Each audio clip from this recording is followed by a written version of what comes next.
All right, welcome to our final look at sport in this hour. In another success for the South African rugby, the Springbok Women made the nation proud at the Rugby Africa Women's Cup, where they qualified for their spot in the 2025 Women's Rugby World Cup. The Springbok Women's dominant performance against Madagascar solidified their status as champions of women's rugby in Africa. The win automatically qualified the team to represent the nation in the Global Women's Rugby World Cup in England in 2025.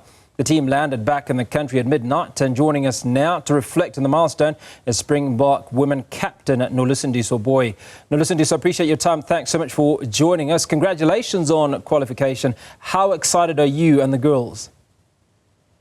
I say, thank you for having me. It was a great moment. We are very excited about that, and it was also an experience to go and play. And for the preparations also, it was a good thing that we did. Now, the one thing that's been clear is that you've been dominating on the African continent, so it was almost a breeze for you in those three encounters that you had. Very few points, I think 22 points scored against you, and you scored well over 100. That was a great thing, but one thing that we knew that is that we were taking one game at a time, and also we knew that each team that was there, they were coming prepared because all of the countries that were there, they wanted to qualify for their countries, so yeah. Now, you're obviously the most capped player on the side. Just how much pressure is on you, both as the most capped player and as a captain, as you take the ladies through to England for the 2025 World Cup next year? I would say that, yeah, I do have the pressure because I need to keep up with the standard of the girls. And of course, we have younger girls that they come with the energy and they make the game so easier because they learn the rugby at the early age and they come with the skills and everything. For me, it's just to be there and lead them and guide them where I can. And for me, it's an honor to be the most capped player because I've been in the game for so long, and I never knew that I'll be one of the players that you can call myself that most capped player for the Springboks. And it's also like for me, it's not only for me, it's for the people that were there for me, that were supporting my career from the beginning, like the coaches that started helping me, like playing rugby, people around, my family, friends, and the coaches that I have, like from at the beginning until now, the management that I have, the medical people that were there to assist. So it's for everyone, for me. So let's talk about the synergies between the older players and the younger players. You've indicated that there's a fresh group of players that are way younger than you, less experienced. How do you manage that interaction? As I'm saying that South Africa is much better in a way of like we have the YTC and everything. So all those players that are coming in the system, they come with the idea of what's happening in the national team.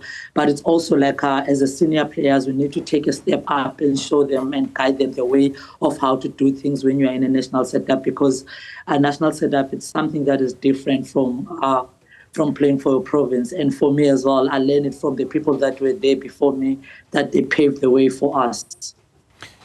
Now, the Springboks women have enjoyed great success under coach Lewis Kuhn. Just speak to us about his influence on the team and its performance. Yeah, there is I just want to say something, and I know that it will sound something fun because each game we went to the tour in UK. We had a structure that we want to play like this, but I just want to say thank you to our coaches, special coach Louis and the crew, because each time when they come in with something new, because they could like watch the other teams and analyze them, and they can see how they play. So each and every time when they come with something new, the ladies were just adapting and trying by all means to implement what they were like showing us. So we are so grateful for that, and he's one of the best coaches that we have in the country.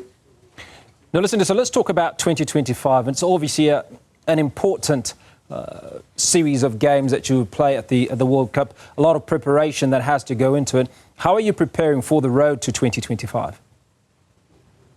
First of all, World Cup is not a child's play. It's not going to be easy. It's going to be difficult. But all the preparation that we've been doing from last year until now, those are the good ones, and the lessons like traveling and stuff, because being away from home, especially to the new kids, and like they are not used to that. So We have the XP that is coming again, that is going to help us. And for sure, before that, we'll have like a friendly games that are going to help us to build our caps, because one of the things that coach mentioned is that he wants to go with the team that has like most caps, of which we are that team now, but we want to have more caps and have more players that they have like 30 more caps and 20 more caps. So our preparation is that we need to just work more hard and play more games and keep on fighting more hard and make sure that we play our IPL now and make sure that we keep fit and we continue with the program.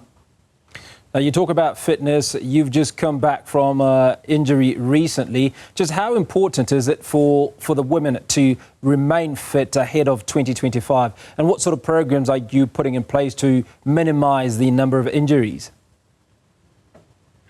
So for us, I think to be fit is one of the things, and then you make sure that you do all the necessity that the conditioning coach and everyone from the medical team that are putting in places. For example, we know that the prehab is very important. In order for you to stay fit and healthy and be injury-free, you need to do your prehab all the time.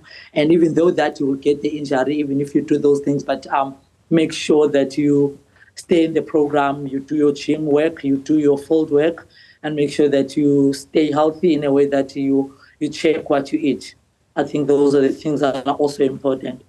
Now, we need to pull in Synergies and the boys into the equation, because the Springboks are potentially the best example of how rugby should be played. Certainly their ability to defend the World Cup and win back-to-back titles. Is it pressure that you're afforded, or is it more inspiration that you draw from the Springboks? I don't know, like, they do inspire us a lot, especially as Synergies, because he usually come to us and talk to us when we have like camps and stuff like that, and even like donate some of the foods and stuff. So they inspire us a lot. Most of the guys, when they see us around, they know that they mean a lot to us, because some of our girls, they look up to them. So they do inspire us a lot. Now, before we let you go, let's look at what your targets are for 2025. Again, you know, we talked about the pressure of the Springboks. What are your plans? What are your targets for 2025 at the World Cup tournament? I don't want to lie, it's not going to be an easy one, that one, but all in all, everyone wants to win the trophy, and that's one of our wishes, is to lift the trophy. But a small team of kids, we have like a younger players that we are building step by step. And we so wish that if we can go to 2025 World Cup, play with the big teams and test ourselves, that's when we'll see how things will be for us. And that was going to be my final question, but I have to ask about the younger girls that are watching you, that are emulating you. What is your advice to those young women that would like to play for the Springboks at some point? For me, I don't want to lie, at my age, the only thing that helped me is to stay humble and be respectful, and to make sure that I continue with my rehab and stay healthy, and make sure that even if I know that I'm giving up, like I feel like I feel like I'm giving up, I need to just stay strong and bind myself with people that are motivating me, that are saying like positive things around me, and also to stick to the routine of training hard and not give up to your dreams. Nolusindiso Booi, Springbok Women captain, congratulations on qualifying for next year's Rugby World Cup 2025, which will be played in England. Thanks for speaking to us.